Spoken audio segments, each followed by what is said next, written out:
Combining bar shapes. Great job learning these 4 bar shapes. With them, you can play 24 different chords all over the fretboard.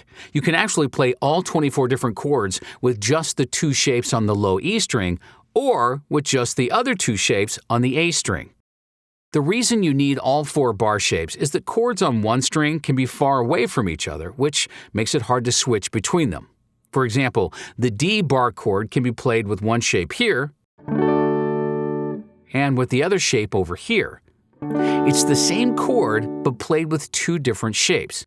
Now, if you're playing the chord progression G, D, A and only know the shapes on the E string, then you'd have to play it like this, which is quite complicated. But if you know all shapes, you play it like this, which is a lot easier, especially if you need to add some speed. So, by knowing the 2 bar shapes on the E string and the 2 bar shapes on the A string, you'll be able to switch between chords faster.